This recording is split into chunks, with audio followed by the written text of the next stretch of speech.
When you play the Game of Thrones, you Subscribe and like. or you die. There is no middle ground.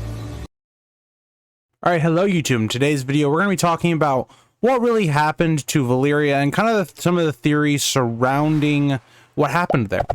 But before we get into the video, if you guys would like to like, subscribe, and comment, please do. It helps the channel grow and reach our people that might like this content as well. And let's get into it. So there are a couple of things that I want to talk about when we look at Valyria. Now, there is something that we're told by George that there is something magical going on there, and that is why Valyria did end up kind of blowing up. If you don't know, Valyria kind of was built on kind of volcanoes and stuff like that, and they would mine these volcanoes for gold. They were very greedy and wanted more gold and all that stuff. And what I want to kind of make a comparison at on this very first kind of top or point, I guess, on Valyria and how it inevitably fell is George takes a lot of inspiration from Lord of the Rings. He said that a lot. It is one of the most known fantasy book series of all time. And one of the things that is very much a comparison, in my opinion, is kind of Moria and the dwarves awakening Balrog, or the Balrog. And George R. R. Martin kind of writing the Valyrians and how he kind of describes it in one of his books that the Valyrians delved deeper and deeper and kind of awoke the volcanoes. That sounds very similar to what the dwarves did in Moria, where they kept delving deeper and deeper and awoke, you know, Durin's Bane. So that to me is something that I want to talk about right away, is that that's a very big comparison, that there's magic going on within these volcanoes, that, you know, they kept doing things and using more magic and stuff like that, and eventually it caused them to go off. But that is not the only part of this equation, in my opinion, right? Because we get from the Faceless Men with Arya that they were definitely involved, right? Because the Valyrians would enslave all the peoples that they conquered, and they conquered most of Essos.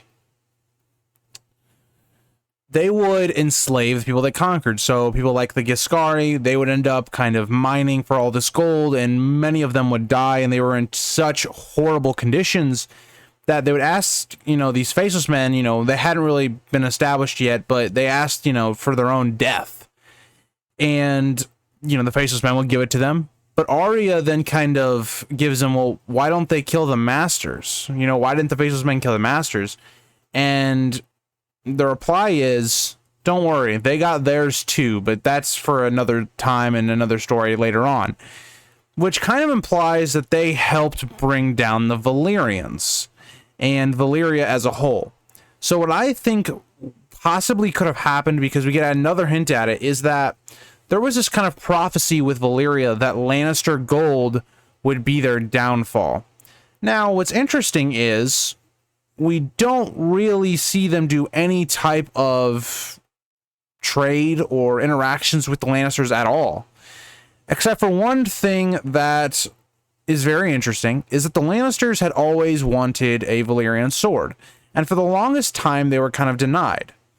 And kind of almost out of nowhere, and we don't really know how this happened, we don't know how they got the sword, it's very kept very mysterious, is that Brightroar, their, you know, Valyrian sword that they end up getting, that they end up losing, they get for a huge sum of gold, right? They, you know, and what it's implied is that the Valyrians, who were very much kind of infighting within themselves, one of these people decided to sell a Valyrian sword to them, get all of this gold, and to kind of gain power and leverage and all that stuff in, you know, Valyria and that kind of political system, they took this gold and could have possibly hired some of these Faceless Men to kill some of the leaders in Valyria. Now, the problem is going to be that a lot of these sorcerers, or these people, were probably sorcerers, that these powerful people of head of families and stuff like that were probably the people keeping the magic of the volcanoes in check. And as, you know, whoever this person was, or a group of people that hired the Faceless Men to kill them, little did they possibly know that that was going to be the thing that ends them. right? Because all these sorcerers possibly ended up dying. They couldn't then control the volcanoes. The volcanoes go off and destroy kind of Valyria as a whole. We see fire and lava that is hot enough to destroy dragons. And that is more or less how I think Valyria possibly came down. There's also this idea that possibly the Targaryens could have done it. Just kind of looking at how everything went. You know, the Targaryens leave a few years before the Doom and pretty much just watch it happen. And they also have a lot to gain from Valyria being destroyed, right? They would be the only Valyrians left, right? They could, you know, they have dragons. They know how powerful the dragons are. They could realistically conquer anywhere with these dragons and become the new kings and queens of whatever world they were going to do. And we know that they end up taking, you know, Westeros. But that's kind of very an advantageous thing. So were the Targaryens also looped into this theory? I don't believe so. I think they were just people that they got the vision it was going to happen and they kind of decided to leave and nobody really listened to them, thinking that they were crazy and stuff like that. So that's kind of what I think happened with the Targaryens, but I'm not sure completely. Let me know what you guys think, if there's more going on with the Targaryens, if you think there's more to the theory that I've talked about in this video.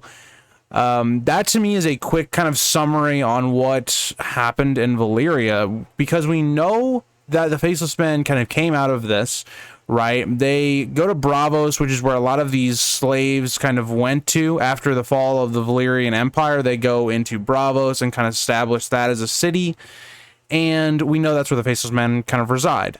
So for me, it makes a lot of sense that the Faceless Men A would be involved in it and would have some kind of dealing with killing a lot of the kind of people that were in charge of protecting against the volcanoes going off. It would make a lot of sense. It would fit directly into the quote that we get with Arya. And it also fits a lot of the other kind of quotes we get with the Lannister gold being the downfall of Valyria, because in this situation it really was. And then we also would get, you know, this idea that magic was going on with the sorcerers using magic to control the volcanoes and the volcanoes going off and destroying Valyria. So it kind of checks all of those boxes for me. But let me know if you guys interpreted those a little differently than me. And I will see you guys all in the next video. I hope you guys like this one. And bye, guys. If you think this has a happy ending, you haven't been paying attention.